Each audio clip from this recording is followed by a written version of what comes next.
Pie, I think, has been a little better. And I gotta play the music. I didn't know we had music. Yeah, Zero wrote music for the show. Oh yeah, there's music. I forgot about it.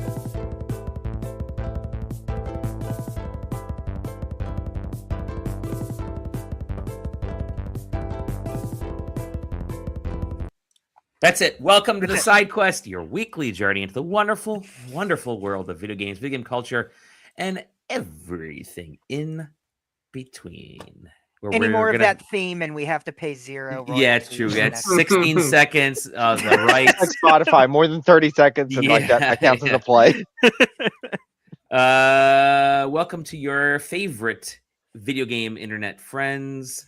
I'm posting posts and tweeting and posting or whatever. The poster's life. I want to tell you, every time you start the show and then I get a blue sky notification, I'm like, what is that? I'm like, oh, tagging you. He just tagging you. Let me go this way. All right. SideQuesting.com, SideQuesting TV on YouTube and Twitch. Hop into the Discord on SideQuesting.com and the Patreon. Help you Patreon. Speaking of Patreon, thank you to all of our Patreon people. The PPs. Thank you to all of our PPs. Thank you to our executive PP, Punkdefied, PUNKDEFIED. Thank you to our producers, Zero the Prototype, Stefan, Cricket, Exaginous, and Jeff Grubb. I hung out with Exaginous this week, and I had my very first fried peanut butter sandwich, and it was phenomenal. We got together with Ben from SideQuest. So three of us local boys got together and had some good times. Is it over already? Zero says, is it over already? It's over. We have to pay you if it's the music goes any further. We all have to chip in. That's what the Patreon's for, just paying Zero for the legal fees. Can we go back to fried peanut butter? Is it just peanut butter bread and I assume peanut butter and jelly bread, like a typical PB&J sandwich, and they drop it in the fryer. Food. Holy cow. Unbelievably good, dude. Do you batter the sandwich? The sandwich is great. No, do you batter? Not is it better? Do you batter it? Does it work with a peanut butter alternative, like an batter almond chicken butter or batter? 15 questions at once. I think I don't remember them battering. I think they just dipped that fucker into the into juice, man. It was good. No, the podcast is just starting. Just starting. I don't know what kind of bread it was. Maybe it was white bread. I'm not sure. Whatever it was, tasted damn good. So yeah, I love the idea. It has to have been breaded. There's no way you just dip a bread. That's what I'm saying. Is like, I mean, so this is the thing. Here's the hot dog sandwich. The peanut butter and the jelly would hold. So like, this is what's so curious is that I think that the sandwich would stay together. You just turn it into like an Uncrustables. I don't like. Imagine for a moment fried white bread. This doesn't sound good. Listen, I understand fried white bread. That's his nickname, Sam. Fried white bread. And I can also tell you that, like, it wouldn't shock me. The thing I'm more concerned of is, does it count as breaded if something like white bread is involved? Because it's still technically breaded. It's technically. I didn't consider this. Yeah, it's technically deep fried peanut butter and jelly. It's not. That's true. Listen, we get deep fried Oreos at the carnivals up here too, but they batter them shits. We have deep fried ice cream. They don't deep brother. It feels like there's a couple different variations because I see some that looks like, because I've Googled it, I see some that looks like a sandwich, some that looks like just like balls, like it's takoyaki or something. Some that look like Uncrustables. Be an adult and just get a funnel cake. Just go full dessert, deep fried. That's it. Yeah, that's it, Sam. The next time you're up here for the next pool quest or whatever, I'm going to take you there. I'm not a peanut butter and jelly guy is the problem. Unless they have other. I'm not either. Empanadas, like I trust me. I'm not either. This was sick. I haven't had peanut butter or peanut stuff in like 3 years because my daughter's allergic. So like I have to stay away from it. I do wonder if it would work with like an almond butter or something though. Or local arcade. Those do taste. Almond butter does taste like ass, so I would avoid that. Yeah. Unfortunately, you're never going to have a peanut butter and jelly sandwich in your home again. So, local arcade has a grilled peanut butter and jelly sandwich. That's about as close as I've gotten. Okay. Okay. There's good stuff out there. There's definitely good stuff out there. All right. Hope y'all. You know what else is good? Video games. Video games. Thank you for moving us along. Fried video games. Fried video games. We're gonna get into a little bit of news, and then we're gonna get into what we've been playing as per usual. So, loved this first bit of news, which I thought was just really funny because there's so much hype behind this game, and then it has fizzled out. And it Riot's 2XKO DC. Yeah. Was it DCXO, DCX, whatever that has already outlasted Deco. It has even Multiverses? DC Universe Online. Oh, DC Universe Online. Multiverses lasted longer than 2XKO. And I know, like, there's the funny thing with fighting games, from my standpoint, is that there's always so much hype from like the fighting game, typically from the fighting game community, not the rest of it. Like the majority of the masses are like, okay, cool, new fighting game, let's check it out. The fighting game community will throw their weight behind this. Yeah. Avatar Legends, the Nickelodeon game, DC Multiverse, and those games never catch on because they're so entrenched. Like they're great mechanics, great all kinds of stuff, but they're so entrenched, I feel, that they never actually they never land those punches the way they should. Well, here's the problem: is that the developers of these games expect too much. Yes, exactly. A million copies of any fighting game is a minor miracle if you're not Street Fighter. Yep. So, like I love the stuff that like there are those what are like under night cross stitch back end upside down semicolon. Those games last forever. Because they know they're not going to make like a bajillion sales. Like, we sold 6 copies and perfect. That's it. Yeah, all you needed to do. Yeah, Melty Blood knows full well that they've got legs just because they're going to be at every tournament for eternity. I think one of the things for me is for this one, I never connected to it because I am not a League guy, and I don't know any of these characters. I know I watched Arcane. That was it. And so like this doesn't quite connect with me. I know like Taylor and a few other folks are bigger into League than I am. So as an outsider, this is not Taylor. Taylor is our like that. Taylor, we're sending Taylor to Riot. No, but like I don't connect with character. Like for me, none of these were characters that I like. I know Street Fighter. I'm gonna hop into Street Fighter right away, no matter what Street Fighter game it is. But this wasn't my thing, but it just it's very hard right now for fighting games is kind of what I'm getting to. Like trying to land something has been difficult. You say that, but then I think Marvel Tokon's gonna like sweep in a little bit whenever that's out. About the is it out? I think so here's the thing. What do you think by sweep? What does sweep mean to you? I just that's when you're like that's when you hit down kick, down leg. Yeah, exactly that. Yeah, down leg kick. So first of all, this is a question for Tyler. So how about you guys shut the fuck up? Shut up! You were making fun of my fried peanut butter. No, go ahead, Tyler. I was trying to understand your fried peanut butter. I just think it's gonna sell well. I think because it's Marvel, it has good style, and I've seen a lot of people that are hardcore fighting. I'm gonna double down. Taylor, what does sell well mean to you? Yeah, I don't know. What does sell well for a fighting game? Whatever. Taylor, don't expose how much this game has sold already to him. Yeah. I want to know, Tyler, what you think good sales numbers are for a fighting game. I don't know. I really don't know. Grace is right. Yeah, because I know how many these copies numbers. Tokon has sold. We know these numbers, and it's really good for a fighting game. Out. Yeah, it's really good for a fighting game. What? Yeah, it's what, like 485,000 copies of Tokon have sold worldwide. Okay. Would they say 3,000 something in Japan or something just crazy? Japan, yeah. Which is not good. Like this is one of the worst. But we're 17 points on Fantasy Critic though. So there you go. Cool. Okay. Well, it's a fighting game. It's like if you sell 500,000 copies, that's good for a fighting game. And I'll say it for Marvel Tokon. And I think this is probably the biggest thing against it is that it is a fighting game because I was really interested in it until they showed that it was a fighting game. It's like this is cool. I'm into anime Marvel bullshit. Sure, why not? But I'm not into fighting games, and that's something that scares me. So that's all they do in animes. Exactly. I just picked up Tokon, by the way, so I'm gonna. It's great. I love Tokon. I am curious to see how far that one does go. It's really progressive to have release a fighting game where you have to go in and change the controls yourself to make them make sense.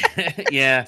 Well, like the Avatar game, like I don't think that tracked at all on. Well, that you put out an Avatar fighting game as Avatar as a brand couldn't be its lowest point. Yeah. Like, and Marvel as a brand is at one of its highest points with Spider-Man right now. Spider-Man, Sony's highest grossing movie ever. I'd have to think that helped. I disagree. I don't think that Marvel is at a high point. I think that Spider-Man is at a high point. Yeah. And maybe the Doomsday lead up.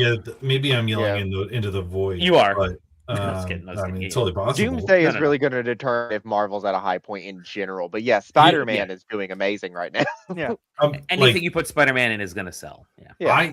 How crazy is it? When's Doomsday come out? December.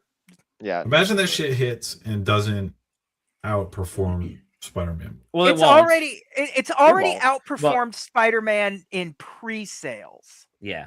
Considerably. Because tickets went on sale, so it's outperformed Spider-Man in pre-sales. But Spider-Man are buying tickets. Yeah, brother, I got my tickets. What you're doing in December at this point? I don't live somewhere where I need to buy tickets this early to go see Spider-Man or Doomsday. So Doomsday was like that theater. I bought tickets like minutes after they went live, and the majority of the theater was sold out. Yeah, but what are you seeing on Thursday night?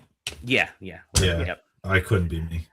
Zach got his Infinity Vision tickets, and it's the same screen that he always goes to. That's what I got mine. Mine's Infinity Vision as well, which $5 more. But I didn't realize that was a new thing until I googled it. It's not. It's not. It's not a new certification. Yeah, they're ISO 9000 certified. It's what it is Disney being like, yo, check this shit out. I'm about to make you $5 more per ticket. AMC, and AMC is like, hell, fucking yes, let's go. Let's go. Let's go. But anyways, 2XKO. Sorry. They're keeping they're going to keep the online going, but they're like just killing development from. So I said this.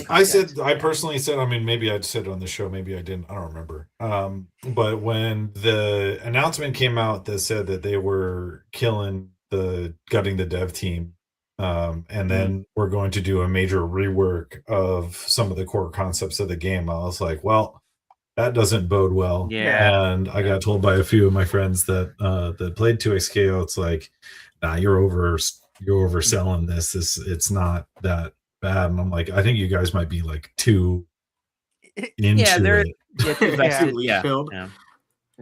But yeah, it's I don't know. You spend 9 years making a fighting game, and you were Riot, and you built that tweet that Zach posted has almost like poisoned my brain, because I agreed with it so deeply. Of like, Riot picked up a property and tried to innovate instead of iterate, and I'm like, shit, that's fucking so true. Because like all of their most successful things that they keep, which are League of Legends, Valorant, and Teamfight Tactics, are all iterate and perfect games, not innovate games. And if you need to know the analogs for those three, I'll spit them out, but I think it's mostly self-explanatory. So but it's too bad because it was a cool game. It is. So hopefully hopefully it inspires the next generation, or what, I don't know what you would say, but it is a bummer. It's always a bummer to see games like this and Highguard disappear after all those years of work. Well, I mean, the good news is that just because more development's not happening doesn't mean the game doesn't. True. I mean, video games have historically had their development, especially fighting games have historically had their development stopped, and they've kept going for 30 years. So whatever. And we're still playing the original Street Fighter 2. Yeah, so that could very well happen with this. I hope it does happen with this. The fighting game fan in me wants to be like, hey, I want to play this game in 2 years or whatever. I'll just hop online and find it on a Steam sale and get rocking or whatever, and get rocking. So yeah, the next question is, or the next announcement I will now be waiting for is when the servers go offline. So yeah. We will see. We'll see. Speaking of servers, someone who will need to this made no sense. Dave Bautista is the new Kratos. Yeah, on serving. Where were you going with servers on this? I don't know. I would have at least gone with like the GTA 6 guy or something if you're gonna go with. Oh, that one's coming up. Yeah, he's getting served papers or something. But no, we got Dave Bautista. Actually, but Dave's good old hi Dave, SideQuesting fan of Dave. He is he's a noted gamer. He wanted to do the TV show for Gears of War. He tried so hard to do it. And then the New Day got into Gears of War. And then New Day got into Gears of War, and now New Day are debuting at AEW All In. But it's I mean, good. When was it Ryan Hurst got injured, and there people did not like that image on the right of Kratos dropping a turd. In the process, but he posted like a selfie later, and people seem to like that a lot better. Yeah, bad promo image or what? I think like promo images are always, they're just never done right. Look weird sometimes. They do because they're always overly trying to, especially for game stuff. They're almost always trying to overly produced. Thank you. But hey, I think it's a good poll. Sure, why not? The photo that they chose of Dave is that movie sucked, and that's the photo we're picking for Dave. Yeah, I know, right. But hey, cool. All right, let's go with it. Speaking of serving, Take-Two served papers to Discord and Reddit and all those other places in there. A witch hunt. It's a witch hunt for the GTA 6 leaker, who is not letting up, by the way. No, like they're on day 6. They're on day 6, 7 of dropping leaks. He's got what was it? He says he's got a dead man switch that floods the internet. Go ahead. I haven't been looking too close into it, but all I saw was like one screenshot of what was presumably the credits, and I'm like, okay, this is where we are now with this. Yeah. I almost wonder, like, weirdly, if like this is an inside job. Like it's doing. It could the leak be came from inside the house. But no, I mean it's kind of weirdly union guy. Yeah, it could be just weird marketing, but no, it's not. I mean, I think that's a really and there's a group of people that I'm sure will like be convinced that's it forever. Yeah. But those people are wrong because Take-Two's a PR monolith, and they want their specifically handcrafted timeline to be executed. Yeah. I can assure you. I wonder. Well, we're now getting into Streisand effect territory with them because Barbara. I think that might be intentional. Like, I don't think at this point, like that they would again probably rather that the control be wrested away and be back in their hands. I don't think that they, but I have a feeling that somebody who is near the top is probably going like, all right, we're going to maximize on this in a way that, gives us as many PR cycles as possible for everybody to, again, continue to build hype for the release of Grand Theft Auto 6. I also have to wonder how far-reaching the leaks really are, because a lot of this just comes from perpetually online. Exactly. I mean, this is the part of the internet where I'm like, it can't be that far, and then somebody who I'm like, you have never spoken about games industry or anything at all is going to be like, oh, I saw this all over TikTok. I'd be like, you know what? I actually have no fucking clue what I'm talking about anymore. So I'll leave my humble point on that one too. It's probably way further than you think. Yeah, because I definitely have kind of the same way of like, I feel like I'm very plugged in. Like I'm on Reddit. I'm on all the gaming focused places. Like all I knew was that there were leaks. Like I've seen some news articles on it, and I saw that one screenshot of like the credits, and I wasn't even sure if it was real whenever I first saw it. And like but the people that are really into GTA and are going to be like either seeking this out or gonna stumble upon it by accident do not use the internet the same way we do, which is weird to say. for one of the biggest games of all time. But that's exactly the reason why I think that is probably way further than you would the expect. people that re-enlisted in the military for 4 days off to play. Well, GTA and then I was not. going to pivot on the good news, all news is good news type thing into the then all of a sudden the military making the announcement about like you can get time off if you get. Isn't it only 4 days? Something Yeah, like it's 4 days. Yeah. You get 4 days. Yeah.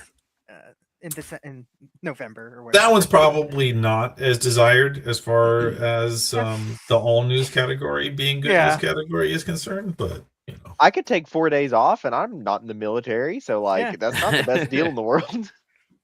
Yeah, is it this week that that they're having the thing, the Netflix showcase thing, the Netflix thing and the YouTube thing 6 hours later? Yeah.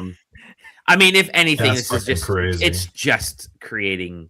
There you go. Out there getting ready. The hype cycle for the hype cycle for the hype cycle is has never been worse. I have not paid. I am not a GTA guy. Yeah. I've not paid a single freaking attention to this except for I know it takes place in Miami-ish, in the Vice City-ish area, and there's apparently a biker and there's Florida Man in it. That's all I got. That's all I know. I'm okay. Like I'm not going to be day one purchaser of this. It's so weird because what does any information mean about GTA? It doesn't. It really doesn't. It's Grand Theft Auto. It's kind of all the same thing except for like the story. But do the people that are really into Grand Theft Auto care that much about the story? No, it's the same games. Folks, it's the same game since Vice City. And GTA, it's been the same game. It's just better visuals, and that's totally fine. Hot coffee, baby. And I'll admit, I played and finished GTA 5 because it came with my PlayStation 4 whenever we got it. It was like a bundle it came with it. And and there was a point where I was like, if they released GTA 6, 3, maybe even 4 years after I finished 5, I would have been maybe a little excited for it. Any care that I have has completely died. I think I tried to replay GTA 5 and I couldn't get out of the tutorial where you just play as Franklin because I was like, what? It's whatever.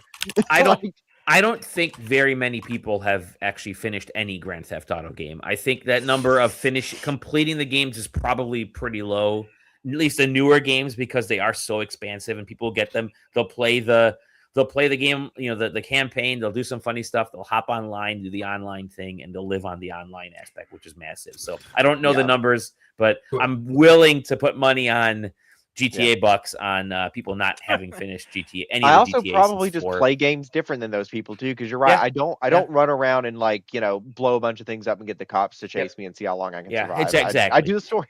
Yeah. I'll put this in perspective. Everybody gets a guess here. How many weekly average million across all platforms does Grand Theft Auto Online have? At least 6 million. I'm gonna say 6 million. Actually, we'll do total monthly. Okay. Monthly. Okay. I'm gonna say 22 million. I mean, that's probably fair. Yeah. 20 million's probably. Yeah. So it's it averages 8 to 10 and then routinely exceeds 20 depending on content patches.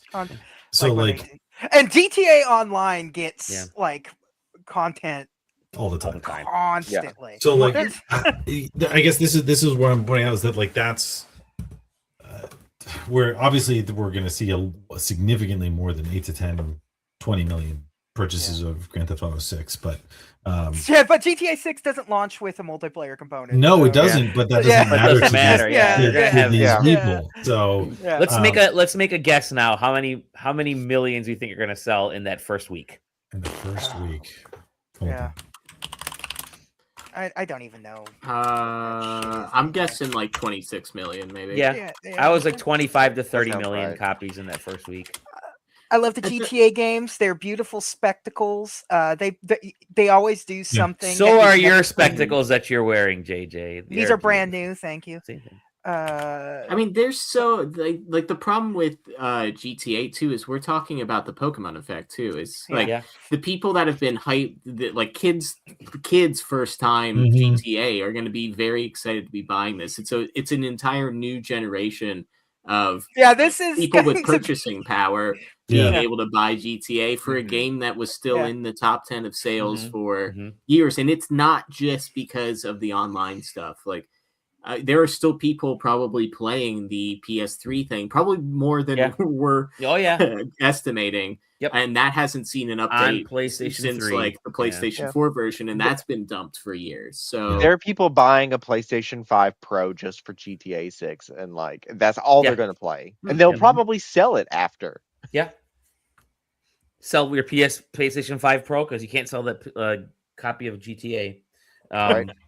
Let's see here. Let's move on to something not as big but should be as big, and that's Amnesia Fortnite 2026. God love the team at Double Fine. They were the ones I was hoping would get out of that Microsoft. Yeah, Tim is. I've met Tim several times. Just the most laid back dude. By me, I'm not like I hung out with him or anything, but just the most laid back, nicest I believe person. it if you hung out with him. He's a sweetheart. He's a sweetheart and willing to talk to everybody for as long as people are willing to talk to him. Like, he's very personable. And he was on Kind of Funny. Our friends at Kind of Funny. Hi, Greg. And announced, hey, we're fully out. We got it. We did it, baby. And this is what we're doing. Amnesia Fortnite, the indie reboot. And there's basically their, as you can see here, Double Fine Productions game jam, documentary, Kickstarter campaign. They're going to have a game jam. I think this starts on the 31st. They're going to have that game jam. They're going to have, they're going to select games out of those to get the community to vote. And they're going to make kind of these they're going to select, four new prototypes going to come out of that. And then which of those are going to become like a real small game. And so I think it's a cool idea. I think it's, I loved Amnesia Fortnite. They've done it in the past. And it's just Double Fine. Double Fine is like top 2 developers for me, 2 or 3 developers. Just like the people are just, they're all kind over there, and the way they support indies with Day of the Devs, a bunch of other stuff, like it's great for them. So I'm excited for the documentary portion too. Because like that, the Psych Odyssey is probably one of my like favorite documentaries, period, to the point where I think I might even like the documentary almost more than Psychonauts 2. I need to finish Psychonauts 2. It's still a good game. I'm not dissing Psychonauts 2, but like I found it like and just like started watching it like between stuff at work, and then like I immediately turned around to my wife and I was like, "You have to watch this with me." It's so good. And then I turned around and I bought the Blu-ray after they released that. I'm like, yes. So yes, give me more of these documentaries. Yeah, it was so in depth and so interesting. I definitely want to hear what they have to say about Microsoft. That was Psychonauts was Fig, right? That was that crowdfunding thing. Yeah. Yep. When they did that. So was the Intellivision Amico. No, that's right. Yeah. Tommy Tallarico and the Amico. No, you know what? I always they also had Tim. They brought up the pitch for Brutal Legend 2 and how that kind of went nowhere. It was a really cool interview with Tim of Legend over on. And they're gonna be at PAX with an unannounced game. They're gonna be at PAX. They're going to they're hosting a meetup. You can find out about all that fun stuff on SideQuesting.com's Ultimate PAX West party list. Definitely do that. And then for this next part, the rest of us are just gonna walk off.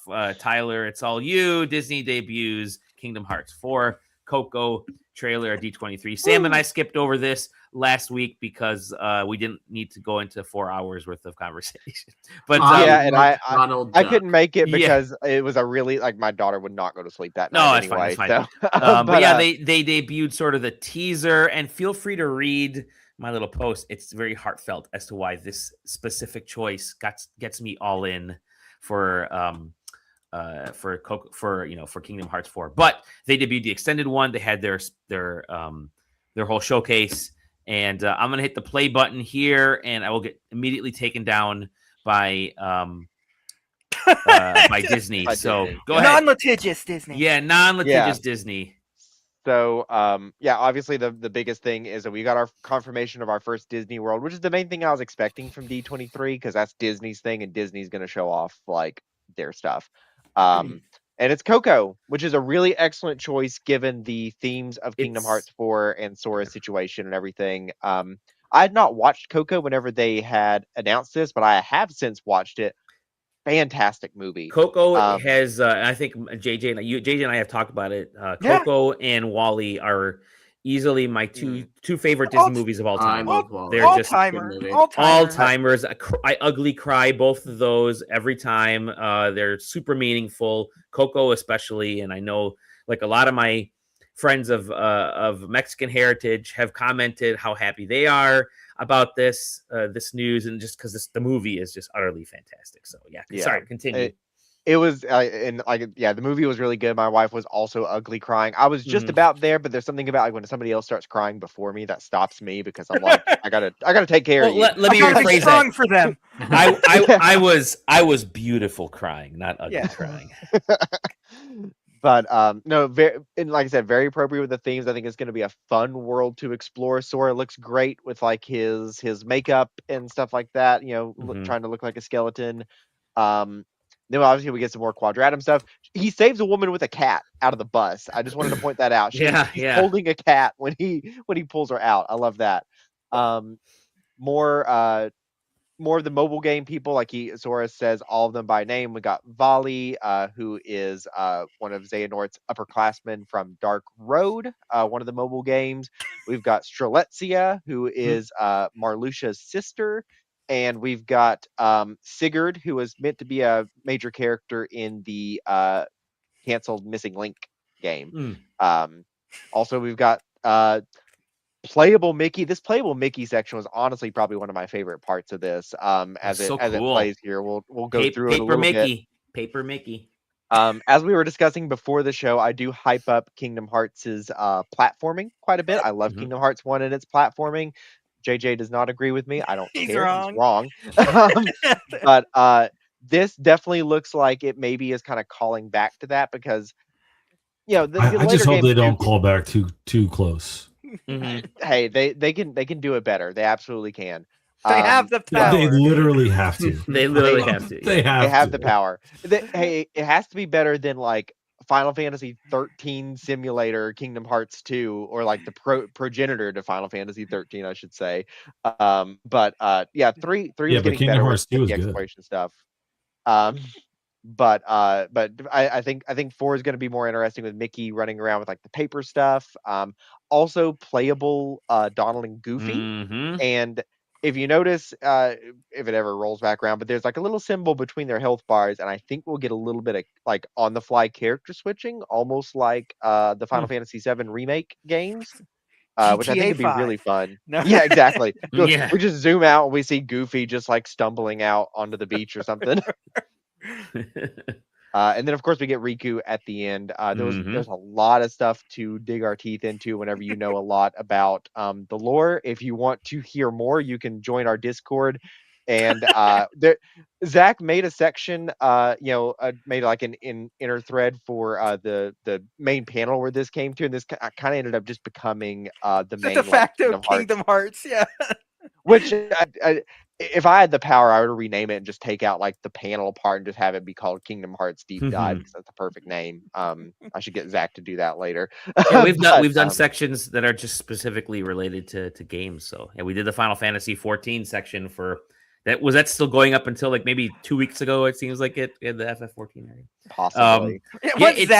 When Zach fell off of Final Fantasy 14, Zach will delete a section once he's done with it, whether we're done with it or not. No, but it's it's pretty cool. I mean, I'm so glad that they made a character from Super Smash Brothers, giving them their own game. And Fortnite now on Nintendo, a Nintendo character from Smash Brothers has we're working with Disney. I love the you see the discourse all over the place that Epic couldn't afford to use the Mickey Mouse logo. That's why the chain on the Keyblade is a llama. And I'm like, do you know how absolutely batshit insane that makes you sound to think that that's the case? Right. Like, Nintendo, like Disney partially owns Epic. Like,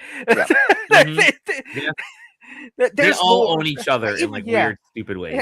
There's lore. I understand. It's literally Nomura being like, you can't do that. This is not a real Keyblade. They wouldn't even let Kirby wield an actual Keyblade. Yeah.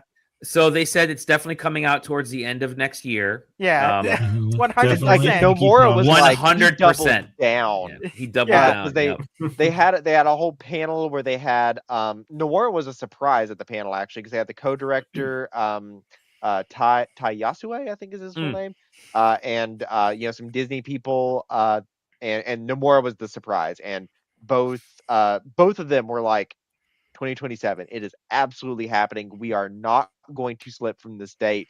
I guess it's either like way further along than we think, or they really want to get in before before Sony's like physical thing, which maybe isn't like maybe they care about that. I know the fans care about that and are very happy, but I don't know how much. I mean, it's still going to be available in physical on Switch too, so that'll be key card. But I think, to be honest, I think Disney has a lot of timing effect on this as well. Like the game, I think is really far enough along, but Disney obviously has their way of marketing things too, and with their JJ is going to know a lot more than I will. Have a lot more thoughts, but I do feel like the way that they responded, because I was watching that stream too. The way that they responded was like, no, fuckers, we're done. We just have to wait. We have to wait because they got all this other Disney stuff going on, and we got the show coming out, and there's that was the other side of the coin, was that they did announce a Kingdom Hearts show, which I did want to mention that as well. Thank you for reminding me, because I was so hyped up on 4.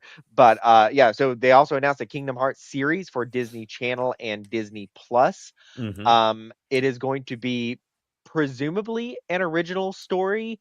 Was there a date for that one, or no? There was no date. But the character people have pretty much identified is another character from the mobile games, another, I believe, upperclassman of Xehanort, whose name is escaping me right now. But it is probably either fake I fan. Know. I think art. Is it Baldur? Because they're all named after like Norse people, which is why it all blurs together for me. But there's the art there. Yoked as hell. He is very buff. Look at those muscles. But it's going to be sort of a retelling-ish of the, it's not like it's not going to be like an in-universe thing. It sounded like it was supposed to be sort of a not a retelling, but like a take on the Kingdom Hearts story for newer fans. So I'm sure there'll be people pissed off, which, as always, it's always the case. But it'll be pretty cool to see the Kingdom Hearts story told in ways and animation. I do think it's probably going to be either an adaptation of Dark Road, because they need to have some way to get these mobile games in front of the people that do not want to watch a YouTube cutscene compilation, which is kind of your only option at this point. Or it is going to be a fully original story, which I'm kind of more leaning toward, because this will be a weird character to like put at the forefront for a Dark Road adaptation, which is meant to star Xehanort whenever he is in school. Keyblade school, essentially. So and that makes sense for a series like this. Kingdom Hearts is very very well known for everything being canon, everything being related. You've got mobile games, you've got rhythm games, like you have to touch it all in order to really understand kind of what's going on. And the overly complex for overly complex sake. It's not that bad once you get into it, but the mobile games not being available anymore really kind of hurts it. It's kind of still bad.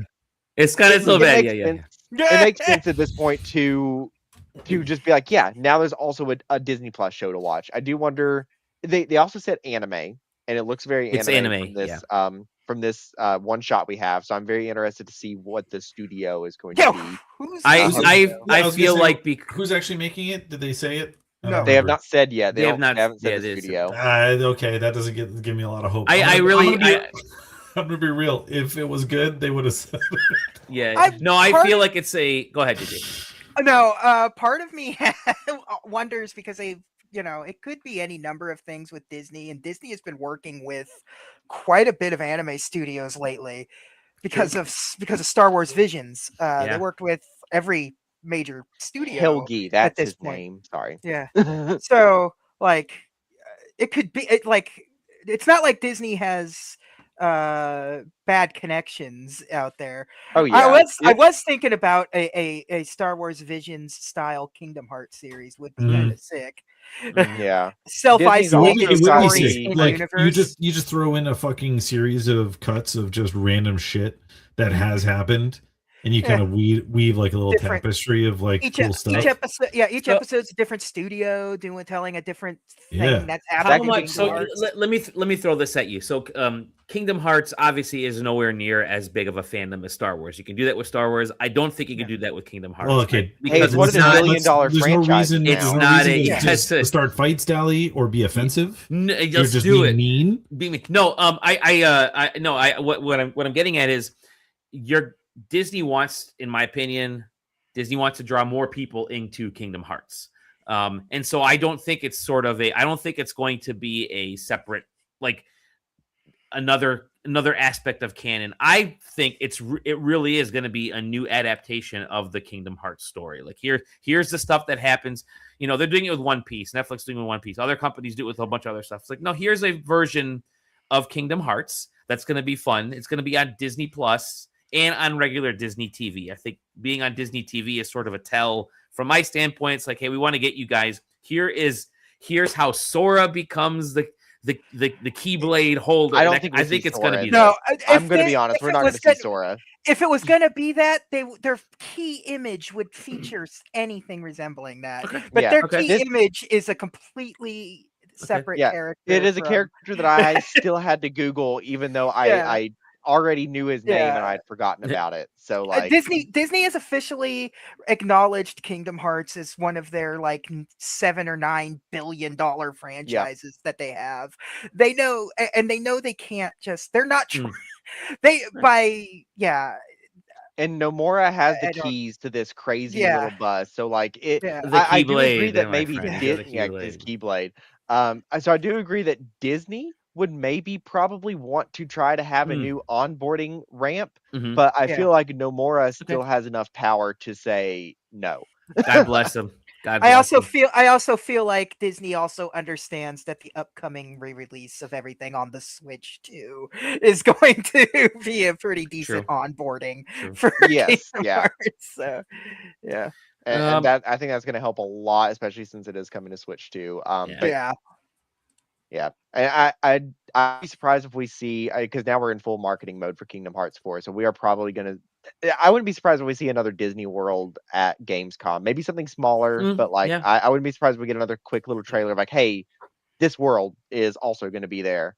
You've got like 2 years, essentially a year and a half of marketing time. I could see this at Game Awards. I know that Games Opening Night Live is gonna focus on, and Tokyo Game Show apparently are focusing on PAX and Opening Night Live are focusing on Final Fantasy VII Revelation. Like that's been the PR that I've been getting. They got a balance with Final Fantasy VII, so that's their big game for the early part of next year.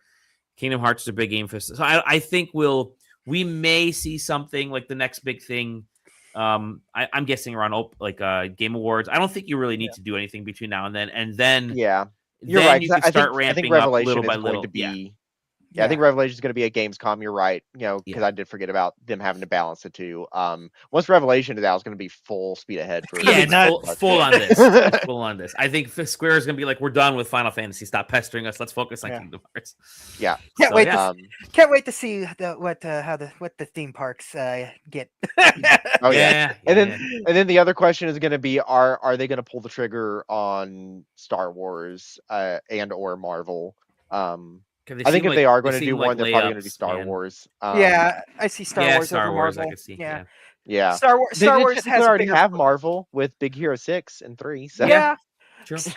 It'd be funny if they put the actual Marvel Big Hero 6 in there. Oh gosh, yeah.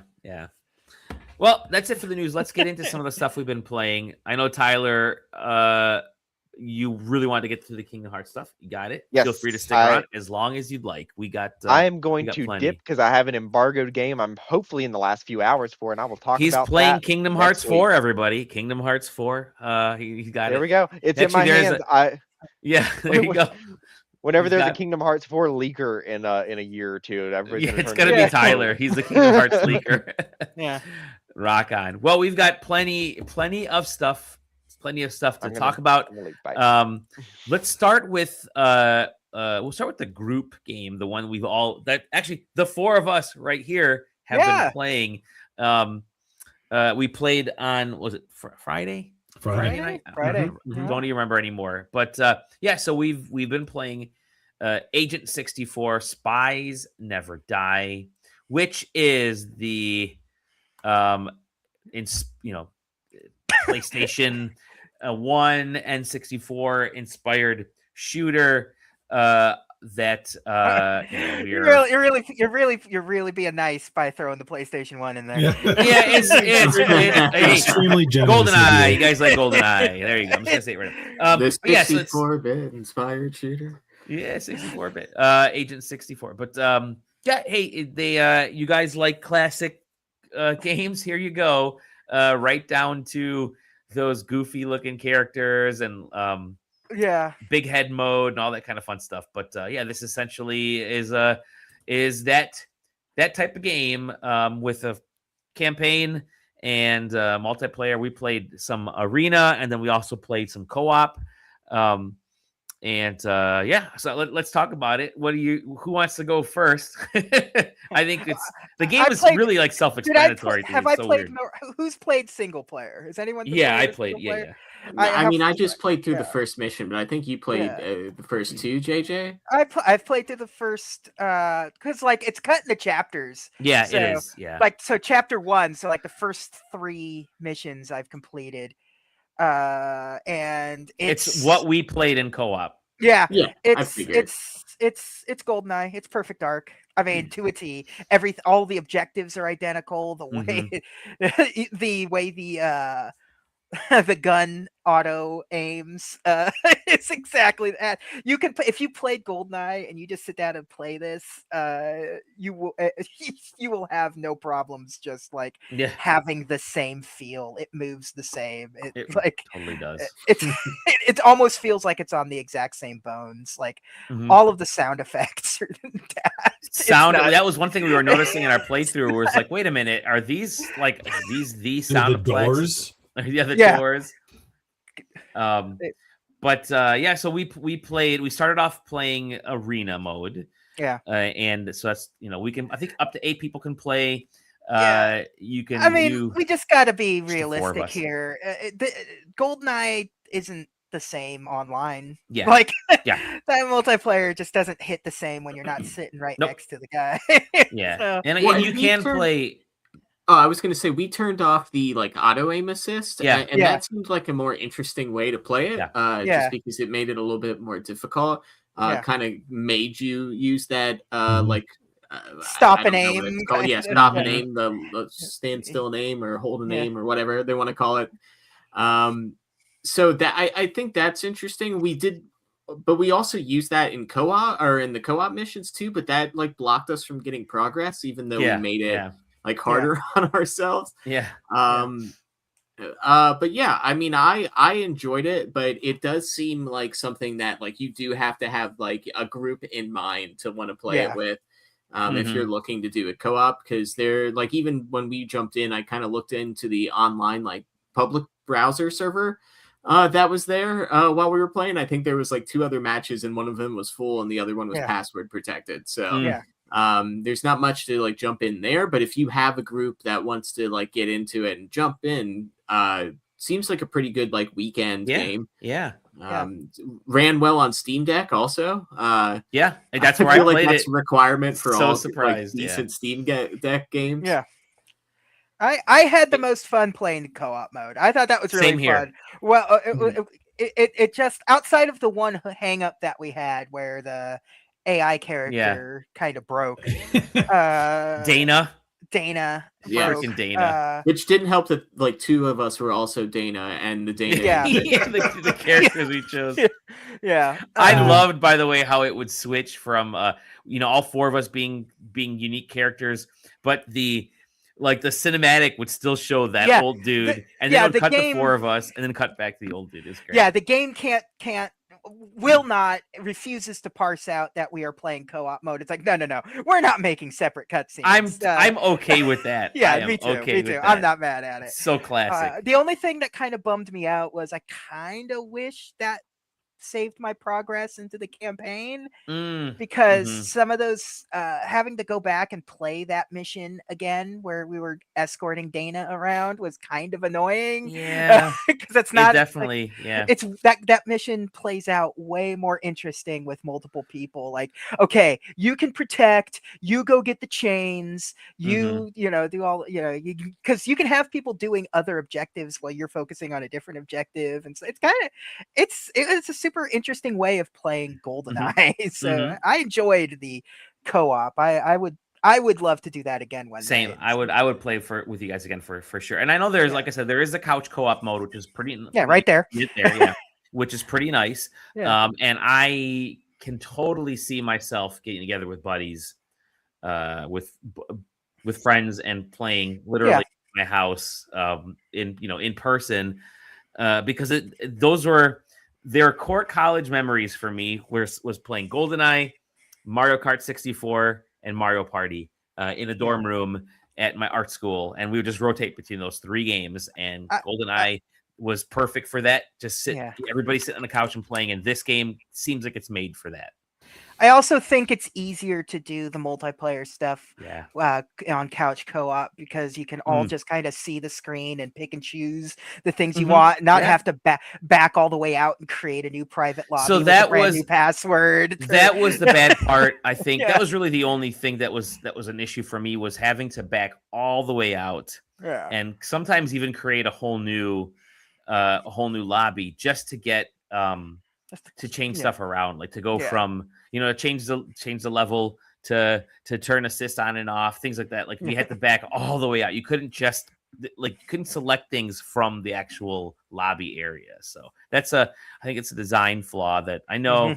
Hey, maybe it was different back in the day, but there's some quality of life things that you can do now that I think would go quite a long way. But easy to control. And I loved just the swarms of the same enemy over and over again that would just stop and roll. Like all they did was either shoot or roll or get shot at. Like those are the three things that they did. It was totally fine. But you can still shoot guys in the dick, and it's always fun. So I enjoyed my time with it. I don't know if it's gonna win any awards or anything like that, but it's like you said, JJ, it's a good game to get together with people, play, and and then go to Coney Island afterwards. Get some good food. So Agent 64, good times. We'll play with you guys again eventually. Let's see here. I have been playing a couple games, kind of in the same genre. I like me some RPGs. I like me action RPGs, depending on the time that I have available. Turn-based stuff takes a lot longer for me. Typically, action RPGs I can get through a lot quicker. I've been playing 2 action RPGs. One is an old game. One is a new game. I'm gonna start with the old game. There was a game that released in 2011 that people may not have known, and I wrote this terrific little. Let me write this or play this. Let me get this note up here because I actually wrote a nice intro for this. Okay. So, do you guys remember Elder Scrolls Skyrim? No. Yes. Okay. Do you remember? Yes. Do you remember Elrond Scrolls Celebrimbor? No. That's War in the North. That's the game that launched the same time. The Lord of the Rings, War in the North, criminally overlooked, I guess you could say, when it launched because of the other game had way more folks talking about it at the time. So this is it was released, it was forgotten. It was a shame because it's actually kind of a decent game. Back then it was pretty decent, especially for Lord of the Rings nerds who really only had like the Hobbit movies to look forward to. Sorry. So you were kind of stuck after the Lord of the Rings trilogy and had nothing really all that interesting going. And you sure as shit weren't going to play Lord of the Rings online. So. You weren't going to play Lotro. and you wanted to get an awesome Lord of the Rings based RPG, and this was not quite it, but it was good enough. So by today's standard, it's very basic in its execution. So back then, it really was, it had all the tropes even back then, like that we use today. So like the light, medium, heavy attacks, the kind of open-ish world, bunch of side quests where we're just fetch quests where we're doing things, dialogue trees. It's all there. And it was very samey at that time. It just had the Lord of the Rings glaze on top of it. But what it kind of lacked in the novelty, made up for kind of in the satisfaction. Like you play the game and you're like, you know what? That does its job. It's a Lord of the Rings action RPG, and it's highly forgettable.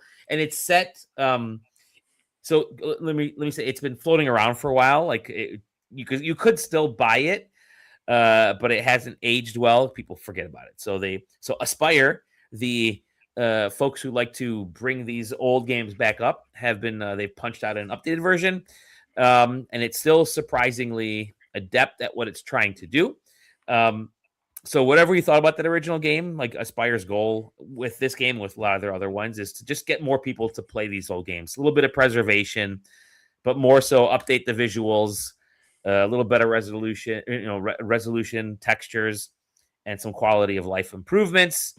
The game initially allowed you to choose between one of 3 characters and go forward, your own mini fellowship. But in this game, you can actually hop back and forth like between the 3. So it doesn't matter who you choose. If you decide to switch back and forth in the gameplay, it actually kind of makes it much more accessible that way. It's almost game breaking in a weird way, but I kind of like it acknowledges you're not playing this game to like live and love this game. You're playing this game because you're like, oh, I missed it the first time around. Why not give it a shot now? And so that's kind of what this game is. I mean, it's broken from that standpoint because that wasn't initially a part of Lord of War in the North, but it's like, why not? So there's even like multiplayer thrown in. It's not a great game. There's still tons of jank. The hitboxes are off. Like the animations, I've had animations get like stuck, and I've had animations that I've had to wait to go through, especially on attacks, which can get pretty boring sometimes. New games would not have that typically, but they've kind of left this in. Like they've done essentially that weird genre of a remaster where a devil, like they're going to keep as much as they can of this game, but they're going to flip the better visuals button, the switch, and they're going to gloss up those visuals or audio, and then they're going to lob in like one big change to make you be like, oh, they made a change to it, which is being able to flip to the different players. I think that if they remove the jank, it would actually be less endearing. I completely agree. And so to me, it's and that's kind of why I think it's actually kind of cool. It's okay. And, for the preservation, I can appreciate bringing it to modern platforms, leaving that classic jank in there. And then for someone who just wants to plow through it and try something, it's like, it's not a game I'm going to force myself to sit down with and finish. And I'm not going to do a regular playthrough of this thing. I'm going to pick it up, play it, mess around with it, knock out a couple hours here and there, come back to it like maybe 3 or 4 months later. Maybe I'm on a trip, or maybe on an airplane. I'm like, oh, I haven't played this game for a little bit. It's still loaded on my Switch or my. It's absolutely a lot of games I play that way. Where you're like, oh yeah, I still have that downloaded, huh? And that's exactly in. And that's War in the North. Like again, it's not perfect by any means, but it is a game for preservation, and they've left the like you said, left the jank in, and that's it. That's all it is. It's really weird looking characters. By the way, you're not part of the actual fellowship. You are 3 different characters that are kind of side blasted in there, but it's whatever, it's fine. It's fine. Solo optimized is such a threatening sentence. I don't like it. Solo optimized, but that's all this game is. So if you're if you had forgotten about this game, like 99.999% of the people have, hey, they brought it back, they cleaned it up a little bit, and they threw in an extra thing for you to check out. Did they ruin the lighting? That's the Was there good lighting in this thing? I don't even know. There good lighting compared to its original form. Taylor, bring up some side by. I see you googling over there. He's doing a side by side. Not for this one. I don't think because I don't think I'm going to find it. First of all, but, I've also been playing another action RPG, and I'm not finished with it yet, but I figure I'll do the video portion right now, and I'll do an appendix at the very end of my my final thoughts. So, Mortal Shell 2. Interestingly enough, as we were joking around, Sam and JJ met on the SideQuest with Sam's Mortal Shell review back in like 2019, 2020. But I played that first game a bit. I think I played it on my Steam Deck. I played it on my Switch. Never got too far. I enjoyed the whole kind of shell idea of switching, capabilities that way. A lot of the execution had issues. And if you go back and read Sam's review of it, I think it sums it up perfectly. But the sequel fixes all that. Like Mortal Shell 2 is solid. It's it's an accessible game in a weird way because of that. And it has the juice, man. It has the juice. And I'm like, okay, I've been playing on a Steam Deck. This bad boy over here. It's dark, so I had to really jack up the brightness because this game is dark, but for a reason, right? Yeah. But it still GBA style, got a lamp over it. Yeah, for sure. Like the whole purpose of this game is to like just go off, man. This is a video game ass video game. An action RPG ass action RPG. Developers know our time is important. They could have put a ton of like little content and a lot of things for us to fidget with, like all the different aspects that have kind of become bloat, I guess you could say, on a lot of action RPGs. But they're like, no, we got one or two strengths. We're just going to focus on making these better in this game and making them apparent. So the combat, like the brutality of this game are awesome. And don't worry as much about like the rest of the stuff. You don't even have to worry about like how to heal yourself. Just go and just slash people, right? We don't need the minutia. We just need solidity, and that's what this game's got. So there are times like I can feel OP when I'm playing it. Times that I'm getting completely obliterated, and then there's times where I have no fucking idea what I'm walking into, which is like 90% of the experience. But they're all good. So like I'll say it like this, right? Game starts off with a scene where you're walking into this cult. You're part of this cult. By the way, there's a lot of like cults in this game for some reason. And it's like Midsummer style cult. And there are more cults, right? There's tons of cults. I don't know how they can pack so many cults in this, but we even dance in this cult. There's like a whole dance scene, which is really funny. It's sick. Then like after that's done, you walk into a tree, and then like there's exploding poison frog enemies and exploding zombie enemies, and then there's like a giant like skull that's eating a body, and a boss that's like a shepherd, and it turns us into like these nightmare-inducing bipedal sheep. That Taylor was actually, he's like, hey, did you get to the goat or the sheep part? I'm like, what are you talking about? And then I got to that part. I'm like, oh shit, this is terrifying. This is bizarre. Like the game's constantly trying to top itself. Like it's always succeeding. It's like I had this mental note of how so the dev team finishes up something crazy. Like, oh, we got it. This is just bizarre. People are gonna fucking lose it when they see this. They're done. Let's celebrate. Let's go to someone's house and drink just a fuck ton of moonshine, do mushrooms, listen to like this Tool album or Perfect Circle album. They're looking do it all day and like, wait, I got a better idea. Oh, I got another, and they just get more and more over the top, and then they top it and they develop it and they pump it out, and then they're like, okay, on to the next idea in this game. Let's all get drunk and high and come up with some crazy. And that's kind of what they've been doing with Mortal Shell 2, because it just feels like it keeps getting more and more bonkers. I love it for that. It's just cool. Sometimes you just want like stuff that's constantly just going batshit crazy like that, and it looks so cool, and it like luckily the gameplay mechanism is good. It feels good. Like I'm not a fan of canned animations. I've just kind of spoken about it in a previous review for like big swings and like attacks and stuff, because they can take time. But at least here the hitboxes are generous enough. Even at like some of the higher difficulties, I was kind of playing around with different difficulties here. I don't feel like I'm ever rushed in attacking just sort of like the minions of the overworld. When you get up to the bosses and some of the smaller bosses and stuff, you do have to time yourself a little better. But when you're just walking around the world doing stuff, you never feel like there's someone, like the game is unfairly balanced. Like you do feel like you have time to just swing a big ass sword or use a firearm. By the way, there's like a sidearm in this, which is pretty cool. I love to just peg off the the frog enemies will explode and spit out poison gas everywhere, and it's just a really funny gameplay visual.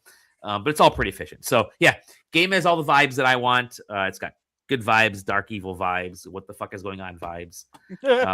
But so yeah, by sticking to those vibes, I think, you know, they're not over inflating stuff. They're really just kind of unlocking, I guess maybe is a better way to say the game experience. It's so much better for it. So like I said, I don't know if I'm specifically going to remember Mortal Shell 2, but I'm going to remember what it feels like to play it. And I think that's a really good, it's a good thing to go on when you've got a game that you're like, I don't remember the points of the game, but I remember what it feels like to really get into this game. So like kudos. Like again, wasn't like the biggest fan of the first one. It was just kind of there, but boy, did they hit it out of the park with this one. So I am not a Souls-like guy by any means. You've seen my stories of my Elden Ring issues and not figuring out how to do the tutorial. They don't even care about a tutorial in this. They're like, hey, you have sword, go hit people, and that's it. And I'm like, I get it. I understand. That's all I needed, and it's good. Yeah, so. If I remember my Mortal Shell 1 review, it definitely has some issues. I remember one section where it like gasses you for no other reason other than we want to make it difficult for you to get back to where you're normally at. But it always, like, to its credit, even without needing to review it, it is one of the only like Souls-like experiences that I've ever finished and been like, oh, I could see myself going back in there and like, you know, finding one more shell or you know, one more spell or something like that. So yeah, I don't know if you and I don't want to get kicked in the mouth by the community. I wouldn't call it like, you know, an easier version of those games, but it is a more like learning one where it feels like a little bit more fair and like, you know, you're gonna be seeing that, you're gonna be going this way. So it's like, figure it out. Like I said, I think the game does its couple things really well. Like it really does focus on the feel of the gameplay and the brutality, and the world is designed so that you're always sort of moving forward. There is some like open world, I don't want to say open worldish, but there is some like exploration stuff you can do, but it really is meant to kind of keep you moving forward. I'm at like the 16 or 17 hour mark. I think I'm getting pretty close to the end of the game. I found myself, like I looked up the other night after we got done playing Agent 64, took Mortal Shell and sat on the couch at was like 10:30 whenever we got done playing. And the next thing I know, it was like 1 o'clock in the morning. I was like, oh shit, I had just been playing Mortal Shell for like 2.5 hours or 3 hours on a Friday night without even noticing time going by, because I felt like I was always accomplishing something. Yeah, I lost a couple times. My guy got, you know, murdered, and I had to go back and find all the gloom and the coins and all that kind of stuff. But yeah, it's I think it's fair as a good way of saying it. It's a fair game. It understands your time. It can still get pretty difficult and challenging, but it's designed in a way to it gives you those tools. So yeah, fun game. I'm very surprised by it. Like I said, I'm not a Souls-like guy, but JJ, you're gonna end this by lifting us up. Can I take you higher? Yeah. Here, this one grabbed my interest because there was a very specific line in its description that was like, ooh, created by a former Disney Imagineer, that this game is called Lifted. It is a action adventure platforming puzzle-ish game.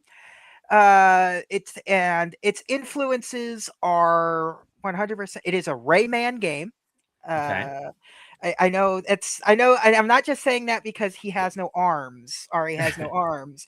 It has that Rayman 1 style 2D platforming that kind of shifts perspective as you're going along, swinging and jumping and punching and but it's also Back to the Future / Bill and Ted's Excellent Adventure in terms of its storytelling. It is a time travel 80s buddy movie told through 2D side-scrolling platformer. So that's a lot to take in, I understand. Sure. But it's a pretty simple, straightforward game. It's really well written. Okay.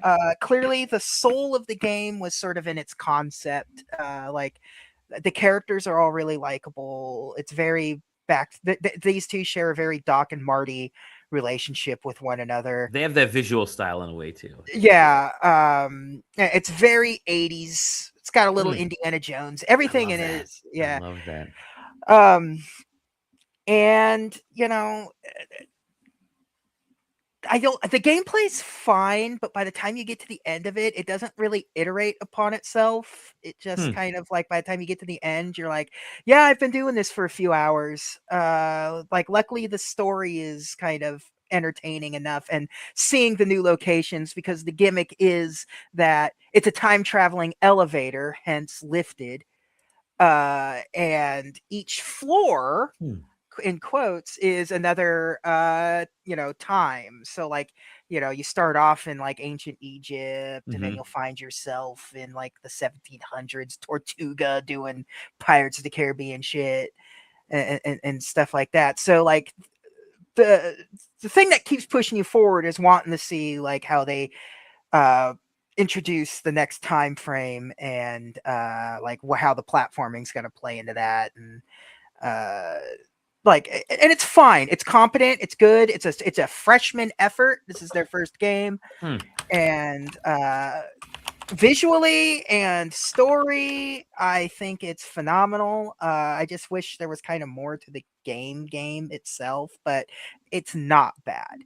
I mean, and it's not long. So like, if it was any longer, it would probably like really start to grind on you, because like I said, by the time you get to the end, you're like, yeah, they don't have any fun with the boss fights. There's like some big bosses and stuff, and Stefan and I were talking about this because he picked it up too, and it's just like by the time you get, there's some boss fights in there, man, where you're just like, man, you could have really played with the landscape a little more, and they just didn't. And it's disappointing, but also like, I'm judging it on what it's not. So it's kind of like, that's not what their intention was. They didn't want to do that, obviously, but it's like, or you're reading into information that we can't actually properly ascertain. Like, did they want to and had to not? Did they intentionally not? We don't know. We don't know, but overall, it's a really, really charming, enjoyable game. You don't see a lot of people like aping like early Rayman stuff, so that like Rayman 1 stuff. So that was fun for me, seeing that, going that instead of just like a 3D platformer or a straight 2D platformer. So yeah, I dig that. I wish I would have written it down. It had a better original name than Lifted, but but curious what that was. Yeah, I you know what? I'm gonna vamp for a second. Talk about the game some more. Yeah. I mean, even the voice acting is really good in this one. I feel bad for him because he went and did a Reddit AMA about the game, and Ari Buck 2 and the Anytime Elevator. There you go. Thank you. Nice. Because in the game, the elevator is called the Anytime Elevator. It's very, very way back machine from Mr. Peabody. I feel like even Anytime Elevator would have like done it. Yeah, because that's what it's called in the game. Ari, that's the main character. That's the Marty McFly character's name. He's a slacker who gets swept up in this wacky inventors scheme, and then there's like other time traveling archaeologists. Of course, it's great. It's very the story is more than enough, I think, for price of entry, really. So yeah, love it. I mean, I love it for what it is. It's very quaint. I like these kinds of little experiences. Like, even if I'm not completely like sold on the platforming as a whole. It's like it's still good. It's not like it's broken. It's not like it's frustrating. It's just disappointing. So yeah, cool. Lifted. It's only on Steam and Epic Games right now, right? Correct. So it looks like it'd be a fun console game too, like on a big OLED or something. I was saying that I felt bad for the guy because he did a Reddit AMA, and he even says, I am a former Disney Imagineer who's releasing his first game. Ask me anything. And oh boy, every question is just about what's it like being an Imagineer. Like, I'm a former one.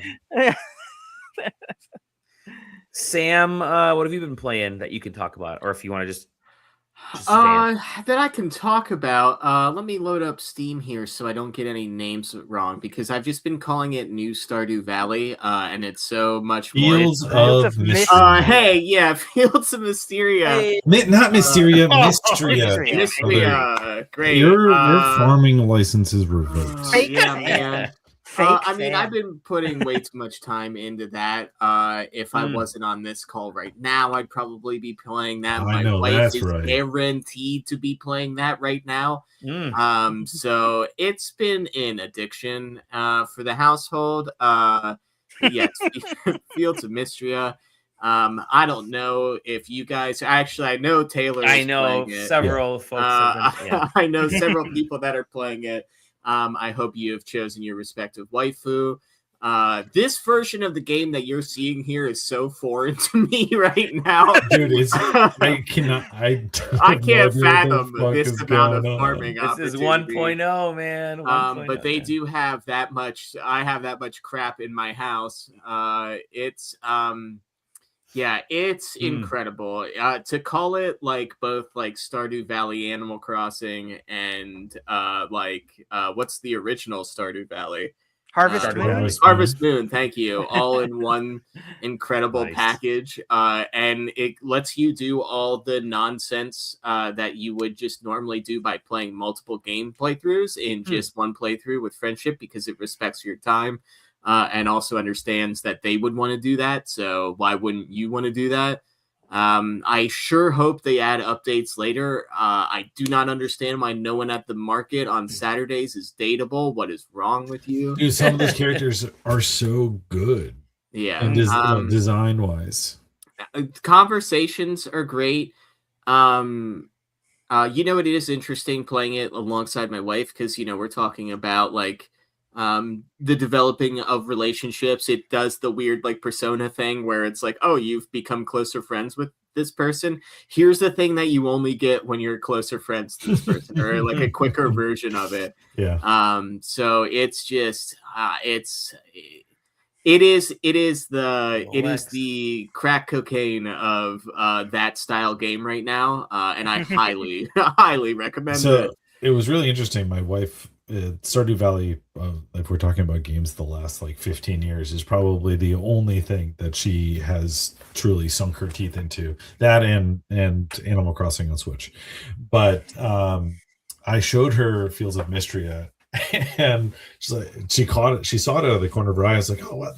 She saw the similarity to Stardew Valley, and then I showed her it, and she was like, I just want to play Stardew Valley. Thanks, so. It was like it hit so many of the same notes, and what's interesting is that I think for people that kind of have gone through everything that Stardew Valley has to offer, even the new patches of Stardew like don't really mix up enough for it to be different. But it feels a mystery is interesting to me because I think it's a game where, yes, if you've never played Stardew, I think there's plenty of things to be interested in. But for people that have played a lot of Stardew, it does enough things differently that it endears itself. Yeah.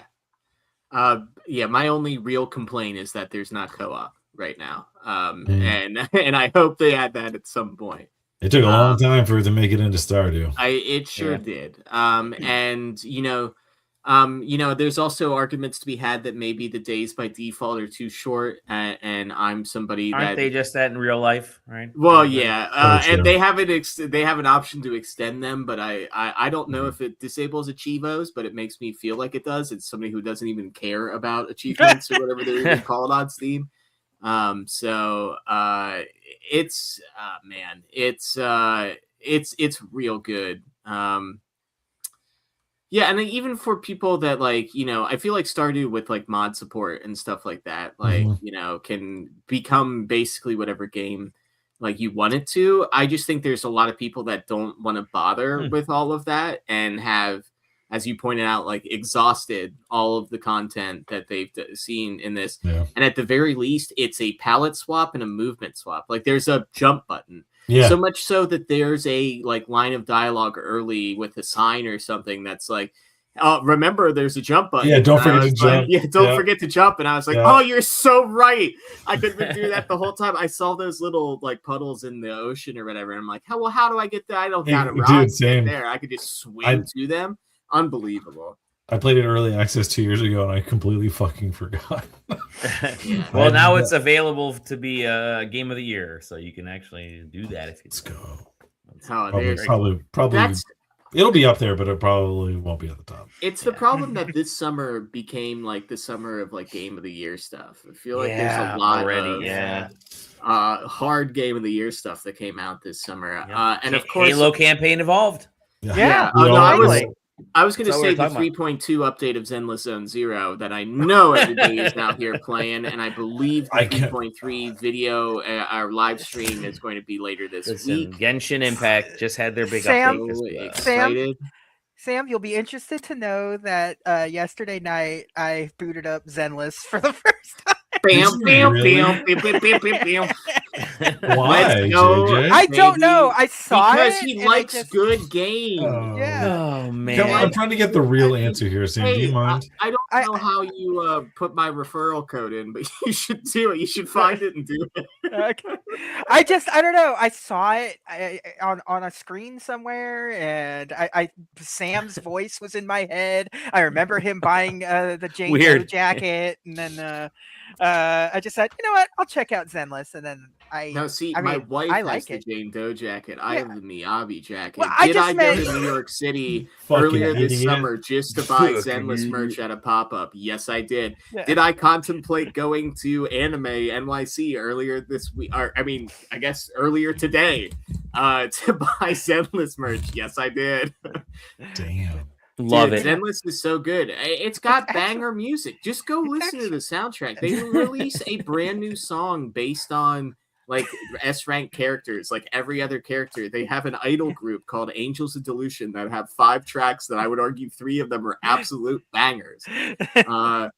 Highly recommend everything about it. Go play Zenless Zone Zero and figure out how you give me they're not called primogens. That's Genshin. That's Genshin. What are they called? You're mixing streams now. Yeah. Sam just lost in the Hoyo hole. Yeah, the Hoyo hole.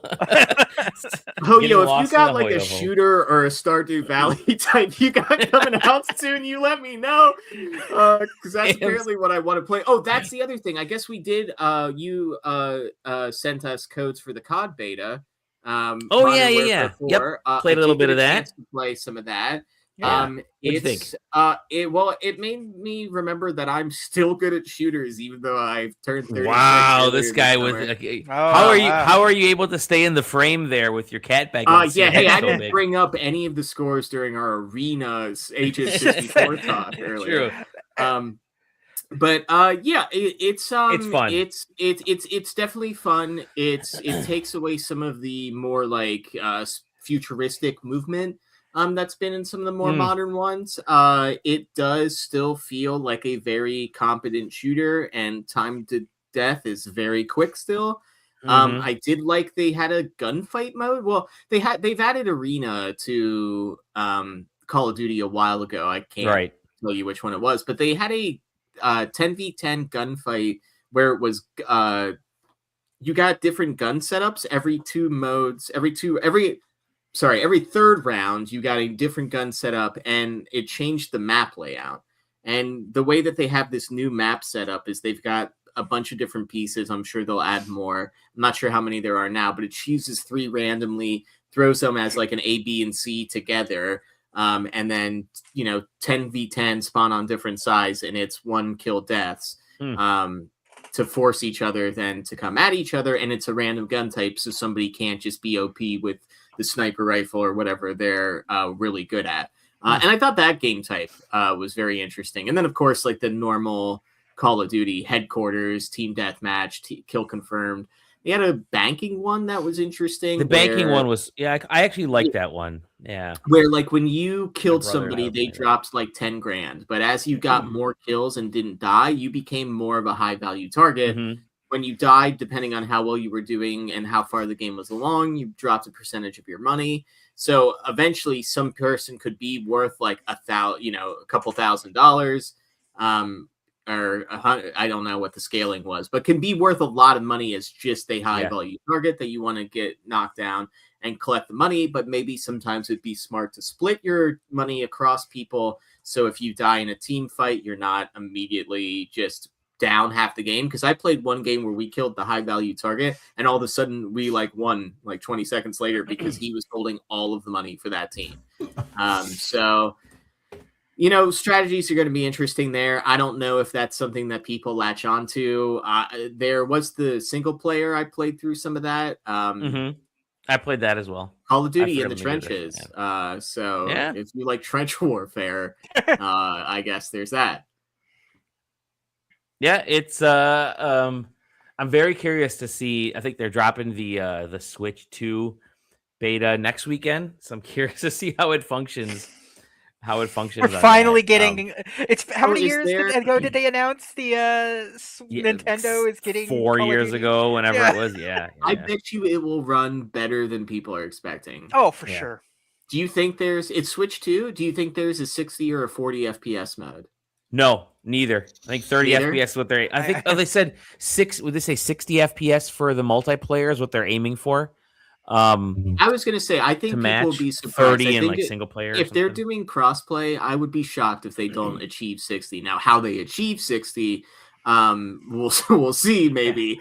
But Vaseline that camera up. And it goes back to the GTA conversation. There are people that only buy 4 games in their entire game cycle lifetime. It's whatever iteration of GTA is available on that console and whatever iterations of Call of Duty and whatever sport they're into. So there are definitely people that bought a Switch 2 that didn't have a Switch, or that only had a Switch and not another console, that are going, sick, I get to play Call of Duty now. So I'm interested in trying that. If I could somehow get a beta code for that one too, that should be interesting. But I would be very surprised if that thing doesn't run at a decently stable, if not locked 60 when it's fully out on Switch 2. Cool.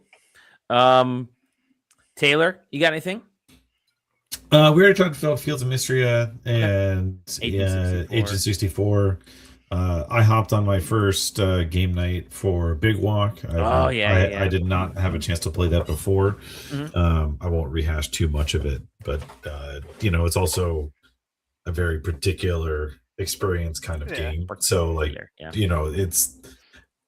is very good. I hope that you have friends that you can play it with, and I'll kind of just leave it at that, because everybody's experience is going to be unique. It's going to be particular, and it's going to be specific to what you and the people that you're playing with experience in that moment. So, me relating it to you, it will effectively mean nothing. I think the one thing that we can say about it this week was that Zero got so heated he got a little mouthy. That must have happened after he apologized in the Discord. Zero, we love you. And that was after we love you. There may have been some cheating afoot, not amongst anybody in this chat. I will say.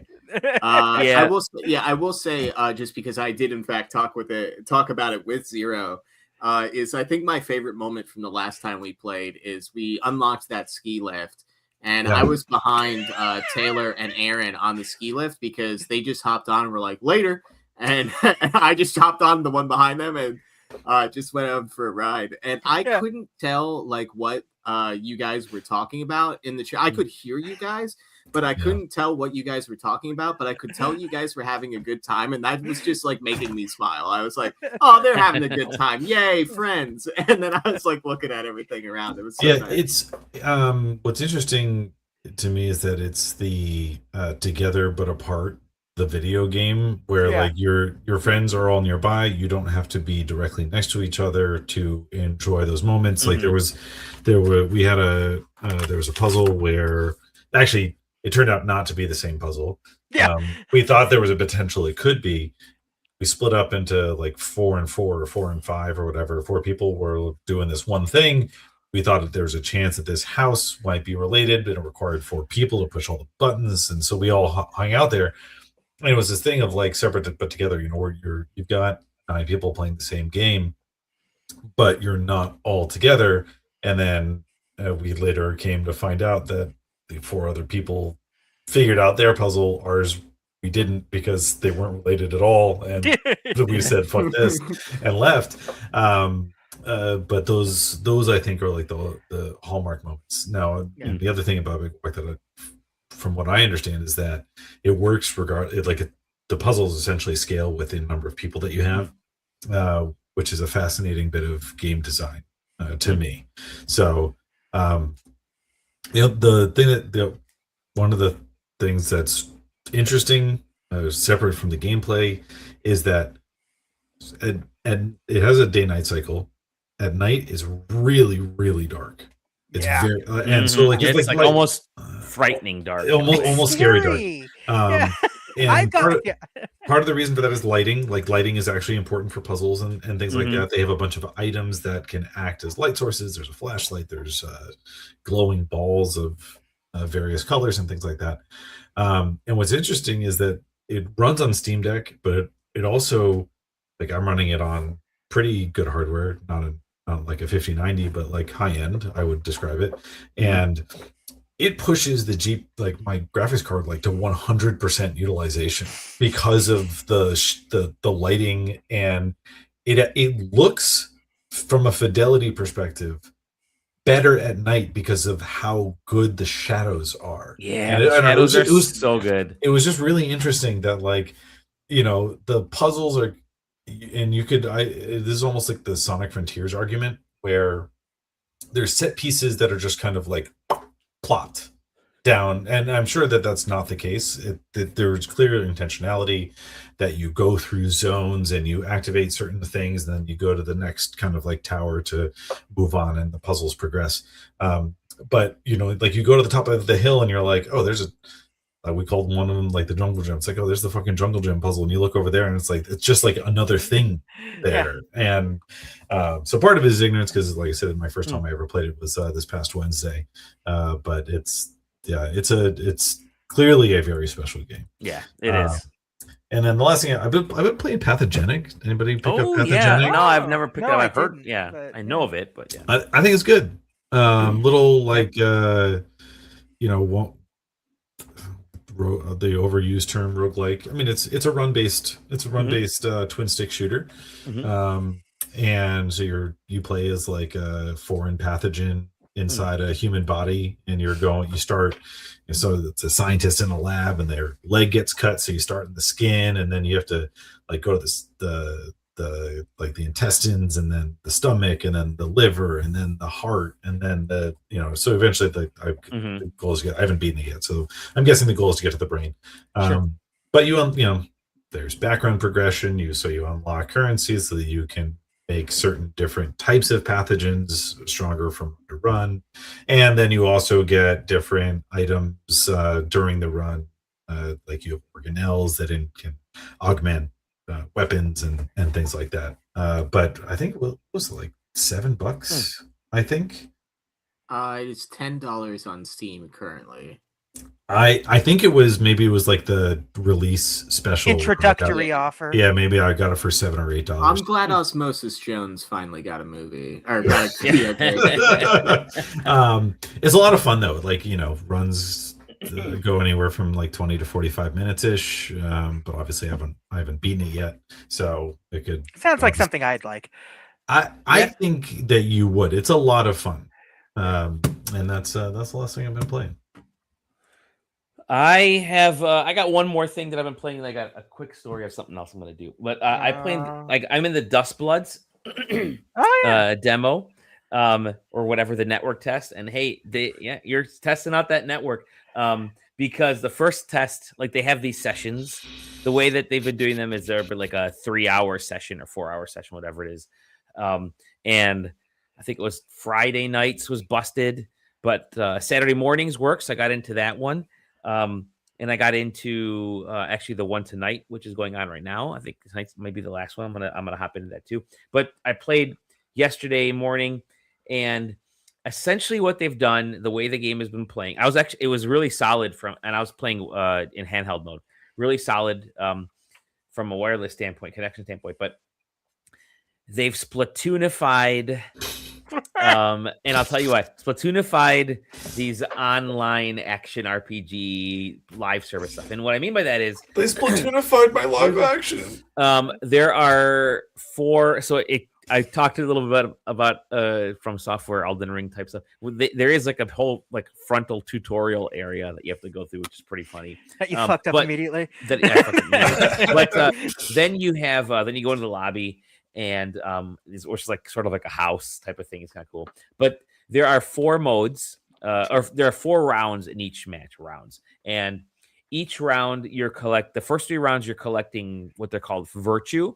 And you could do that, and you can do that by taking out other players. There's like different goals in each of these 3 rounds. You can find stuff. You can open up lore. And I don't know. There was only 1 map available. I don't know how many maps are going to be. I think like 3 or more or something like that. But I know in this specific map, they had a bunch of objectives that we could do, and I think there's going to be more available afterwards. But you go through these objectives, you collect the virtue, and then the top 3 players in the final round face off against each other. It's like 1v1v1 type of thing. And so the first, like, I've won. I won a match by not killing anybody until that final round, because I just went around and examined stuff, did some adventuring, did some little objectives here and there. And then I'm like, oh shit, yeah, there are other players here that are doing the same thing, or they're trying to take each other out. Sometimes there's like, you have to go after a specific person. That'll be like an objective you have to do. So it's cool.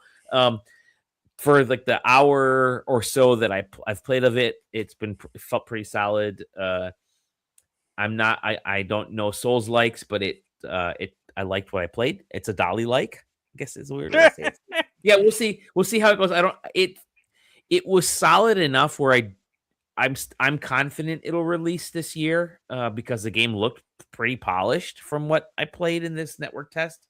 And typically the network test on Nintendo stuff has been like, here's a network test. The game comes out in a month. So I could see this game launching in end of September, beginning of October time. It's like sometime in October, more than likely, is what we'll get.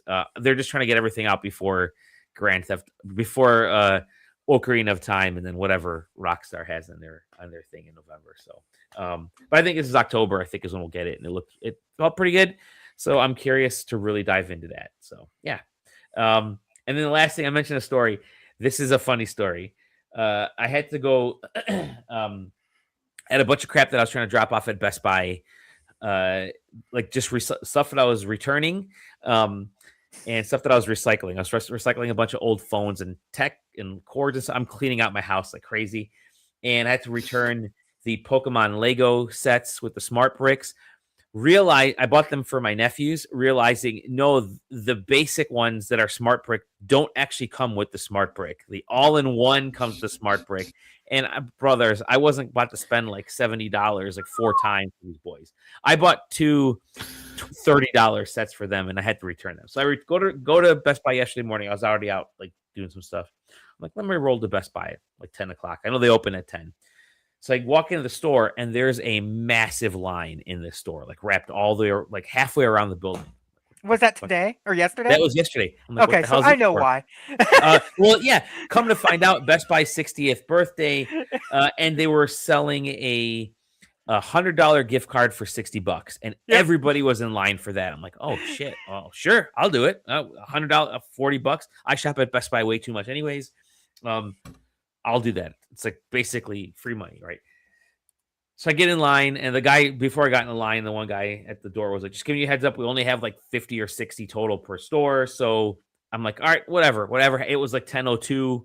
I'm like, whatever happens, happens. So I got in line. I had my stuff with me that I had to return anyway. So I'm in line, and I'm maybe like 6 people away. Again, I was there already anyways, and I'm maybe like 6 people away, and the guy's like, all right, everybody, gift cards are sold out, the special. And so everybody leaves, and like the whole line clears out, and it's like me and like 2 other people left in the store. I'd never seen like a stampede go the other way. I'm like, oh, all right, whatever. So I go to pay or bring my stuff to return, and they're like, you want the Pokemon cards, right? I'm like, the what? They're like, yeah, it was either the gift card, you could get the gift card, and you could get Pokemon cards. And I'm like, you guys have Pokemon cards here? Like, for real? Like, yeah.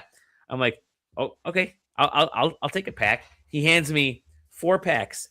They were selling 4 packs for customers. These were like $4 each. So they had them on sale for $4. I was like, all right. I think $16 total was these 4 packs. So I got 4 Pokemon card packs for $16. Almost got a $60 gift card. $100 gift card for $60. But I'm gonna open up one of these packs. That's where this long ass story was going. Yeah. A few weeks ago, there was a big line at Best Buy for Pitch Black when that came out, and that's what this is, Pitch Black. Yeah. Because they're the only ones that are allowed to sell them at at the retail cost. At retail cost, because I talked to the gal that was working at the GameStop that same day, and she was like, "Yeah, we haven't sold any of our boxes because we are not corporate does not allow us to sell them at retail." Really? And we jack that price up. Yeah, and we have an exclusive card, like we're going to give away a card. He said, "Oh, that's right." But it doesn't even have the GameStop logo on it, so it's like the Best Buy has the same card, so even that's not saving us. So we just got a shit ton of Pitch Black for way too much money. All right, Bronzor. Okay, there's the camera. Bronzor. I hate that guy. I don't like his look. Yeah, Poltergeist. I do like that one. Charge a bug. I was a Charger bug. Minecraft ass bug. Yeah, Minecraft ass bug. Battery bug. Nicket. Yeah. Cute little swiper, no swiping. Yeah. Dark Bell. Got a Dark Bell there. I like this camera. Is actually way better than my previous one. Banet. I do like Banet. Good art. Yeah. Oh, Bronzong. There's the Bronzong. You got an evolution. There you go. And the evolution. I got Primarina. Ooh, reverse hollow Primarina. Okay. Reverse. I got Inkay. Squid bitch. Oh, I got Chiyu. Look at that nice little card, Chiyu. Actually, I like a little art. That's your rare. That's my rare-ish card. It's a goldfish, and it sucks. Yes, lightning. Let's go. Lightning. I don't know the value of any of these cards. I don't care. Congrats on your rare. Yeah. It's a fish, and it sucks. Yeah, it looks like a really nasty. Hey, it's valuable if you like it, Tyler. Yeah, it's valuable if you like. I don't. Not all of us. Not all of us can. Not all of us can pull $1,000 Lord of the Rings Hobbit cards. Yeah, I don't spend that much, unfortunately. But anyways, that was my my Best Buy story. And I proceeded to picked up my ordered my Marvel Token while I was in this call with you guys from Best Buy because I had a $40 gift card from a work health thing. So Dallas is going to get those sales numbers to 1 million. I'm going to help them get to 1 million, guys. I'm going to help them get to 1 million. But you can help us get to 1 million by hitting like and subscribe. The old SideQuest podcast. You can find us at SideQuesting.com, SideQuesting TV, YouTube, and Twitch. Hop into the Discord. Do the Patreon thing. Thank you, everybody. Thank you, JJ. Thank you, Sam. Thank you, Taylor. Thank you, Tyler. Thank you, lovely readers, viewers, listeners on the side there. There's going to be lots of games that we're reviewing. Stuff's popping all week long. I have like other review things I'm doing too. I have a board game I got to get to. It's gonna be hot and heavy these next few weeks. So get ready for I got hashtag. packs. JJ's got packs in 2 weeks. Yeah, good luck out there, buddy. It's that time again. Good luck out there, but it reminds me, I got to design that award, the PAX award. But I was gonna do Jimothy, and then I'm like, everyone's doing Jimothy. Jimothy is it's over with Jimothy. We're still big fans of Jimothy here, yes, but it would be rather cliche to do that. So. At that point, yeah. If Jimothy had happened like this week, then that would be good. But with that, SideQuesting.com. We'll see you. Bye, everybody. Take care. Peace, love, all the good stuff. Bye-bye.